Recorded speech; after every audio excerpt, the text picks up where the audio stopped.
ఈరోజు దేశంలో ఉన్నటువంటి పేదవాళ్ళు, అట్టడు వర్గం వాళ్ళు అన్ని ప్రజలకు సమానత్వం ఉండాలి విధంగా డాక్టర్ బిఆర్ అంబేద్కర్ గారు రాజ్యాంగపరంగా వారు ఏదైతే రాజ్యాంగంలో పొందుపరిచిన విధంగా సమానత్వం ఉండే విషయంలో వారు ఇచ్చినటువంటి రిజర్వేషన్ ద్వారా నాలాంటి సామాన్యమైనటువంటి దళిత వర్గం చెందినట్టు నాకు ఈరోజు ధర్మపురి శాసనసభ్యుడిగా ఈ యొక్క కాన్ఫరెన్స్లో పోటీ చేసే అవకాశం, ఈ ప్రజల యొక్క ఓట్లేసే అవకాశాన్ని చట్టాన్ని తీసుకొచ్చే విధంగా రాజ్యాంగంలో పొందుపరిచినటువంటి మహోన్నతమైన నేత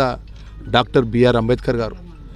వారు ప్రభుత్వంలో ఉన్నటువంటి పథకాలు కానీ ప్రభుత్వ సంక్షేమం కానీ అందరికీ అందే విధంగా వారి ఆలోచన పరంగా ఆ రోజు రాజ్యాంగం రాసేటప్పుడే వారు ఈ దేశంలో ఉన్నటువంటి ఏ చిన్న రాష్ట్రం కానీ ఒక ప్రాంతం విడిపోవాలంటే మరి పార్లమెంట్లో బిల్లు పెట్టి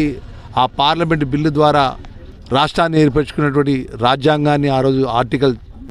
3 ప్రకారము ఆ రోజు రాజ్యాంగ నిర్మాత అంబేద్కర్ గారు రాసినటువంటి ఆ గొప్ప మా అందరికీ దేవుడు లాంటి మహోన్నతమైనటువంటి ఆ రాజ్యాంగ నిర్మాత రాసినటువంటి ఆర్టికల్ 3 ప్రకారం రాసింది కాబట్టి ఇవాళ తెలంగాణ రాష్ట్రం ఏర్పడ్డది. ఆ తెలంగాణ రాష్ట్రంలో మన అందరం కూడా కొత్త తెలంగాణ రాష్ట్రంలో మనందరం కూడా సుభిక్షంగా ఉన్న విషయాన్ని మనవి చేసుకుంటూ